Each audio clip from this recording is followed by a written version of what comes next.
Hello Kuwait and Philippines, hello Middle East, and hello world. This is Ms. Rachel from ICAC Kuwait and welcome dito sa ating live update. So nakikita nyo ngayon is nandito po tayo sa classroom natin, which is nandito din yung mga students natin na nag-attend ng kanilang klase. So para sa lahat ng mga kababayan natin, kung kayo po is matagal nang gustong mag-enhance ng inyong computer skills, and matagal nyo na din na planong makapag-enroll, matagal na kayong nagpaplano or matagal na kayong nakakapag-inquire dito sa ICSA, sa aming Computer Secretarial course. So this is your chance po, no? Grab this opportunity na i-avail niyo yung ating 35% discount. So enroll na po kayo dito sa ating Computer Secretarial Training course integrated with Artificial Intelligence. So kung kayo po is nangangarap na makapagtrabaho sa opisina and kailangan nyo ng computer skills or kailangan niyo na mag-enhance ng inyong computer skills, ito po yung course na para sa inyo. Bakit po? Kasi dito matutunan po natin yung tamang paggamit, maging professional tayo, maging certified tayo sa paggamit ng computer applications, which is yun talaga yung kadalasan na ginagamit natin once tayo is nagtatrabaho po sa opisina. So, dito matutunan po natin ang digital literacy, typing master, Microsoft Word, Microsoft Excel, and Microsoft PowerPoint, and of course, Windows 11. So, imagine niyo once nagtrabaho kayo sa opisina and hindi kayo marunong kung paano ba yung mga shortcuts, techniques, and paano ba gagawin yung mga documents sa Microsoft Word, paano ba mag-change ng font style, paano ba mag-change ng font color. So, imagine niyo yun, kung hindi kayo marunong sa mga bagay na yan, for sure, mahihirapan kayo sa paggawa ng inyong mga task, di ba? So, napakahalaga po siya, napaka-importante po yun na tayo is skilled sa paggamit ng computer applications para mas mapadali po yung workflow natin. So, kumbaga, confident tayo sa sarili natin na kaya natin gawin yung trabaho. Okay? So, dyan po magsisimula yan sa sarili natin. Dapat meron tayong knowledge and skills sa paggamit ng computer para at least maging confident tayo sa trabaho or sa gusto nating maging trabaho in the future. Kasi yung opportunity nandyan yan, kailangan lang talaga natin i-equip yung sarili natin ng skills and knowledge, and dapat tayo is certified sa paggamit ng computer application. So isa po yan sa una ninyong gagawin po, no? Kung kayo po is gustong magtrabaho sa office work po. Kasi lahat talaga, halos lahat ng company, pag sa office kayo magtatrabaho like receptionist, admin staff, executive secretary, document controller, data encoder, yun po is nangangailangan talaga siya ng computer skills. So, sisimulan po yan ninyo sa inyong sarili, yung pag-upgrade ng computer skills po.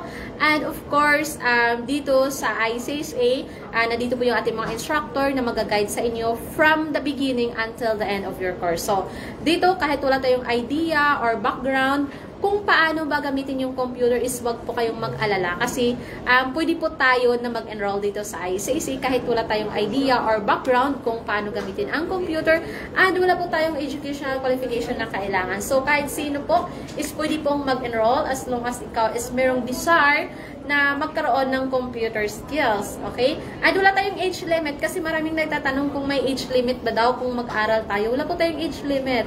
Kahit sino is pwede pong mag-enroll dito sa ICAC kasi yung pag-aaral naman walang age limit. Anyone can enroll, anyone can upgrade their skills while working po. So, para sa lahat ng mga OFW na nandito po sa Kuwait, so grab this chance na magkaroon tayo ng panibagong skills. Kumbaga mag-invest tayo ng skills kasi alam nyo, yung sahod natin dumadaan yan, yung panahon lumilipas siya. So, why not na habang lumilipas yung panahon, nakapag-upgrade tayo ng skills natin, para kung tayo naman is may plano ng mag-for good and gusto natin na sa Pilipinas na magtayo ng negosyo or kaya ay mag-apply ng trabaho para makasama natin yung pamilya natin.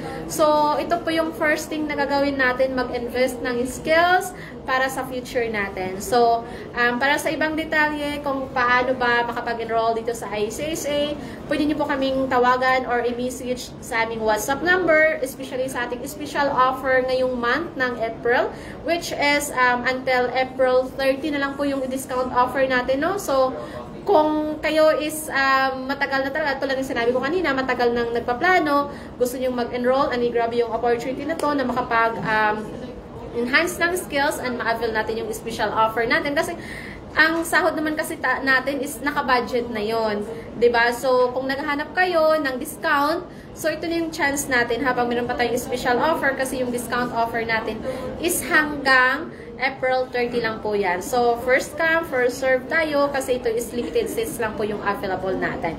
So, wag po kayong mag-alala sa schedule ng klase kasi flexible po yan. Anytime na available kayo as long as office hours po namin. Pwede po kayong mag-join sa klase. Pwedeng 2 times a week or 3 times a week, 2 hours every class session. And kung hindi kayo makakatin ng face-to-face, meron po tayong online class via Zoom. Kailangan lang po natin dyan ng laptop at internet. So, within sa office hours namin, within sa office timings ng instructor namin, pwede po tayong makapag-join ng klase po. Okay? Pwedeng 2 times a week or 3 times a week, 2 hours per class session. Or kaya ay kung once a week lang kayo available or twice a month or every day off lang talaga, pwede kayong mag 2 hours to 4 hours per class session po. So, yung course natin, pwede ninyong tapusin ng 1 month lang, 2 months, 3 months, or kaya ay 4 months. Okay? So, ulitin ko po, wala tayong age limit, walang educational qualification na kailangan, kahit wala kayong idea or background paano gamitin yung computer, huwag po kayong mag-alala kasi pwede po kayong mag-enroll. And kahit busy sa trabaho, pwede po kayong mag-enroll kasi once a week, kung once a week yung day off ninyo or may available time kayo, pwede kayong papasok sa klase natin. Okay, so yung duration naman, tulad ng sinabi ko kanina, pwede kayong makapili ng 1 month, 2 months, 3 months, or 4 months kasi depende yan sa payment plan na gusto nating i-avail. Okay, so 35% discount po tayo ngayong month ng April. So, grab this chance po, no? Enroll na po tayo sa aming Computer Secretarial Training Course integrated with Artificial Intelligence. Okay? So, maraming salamat po sa pagsubaybay ninyo dito sa aming live update. Ako po muli si Ms. Rochelle, ang nagsasabing ICC is your partner in success. Thank you so much everyone and see you next time sa aming live update.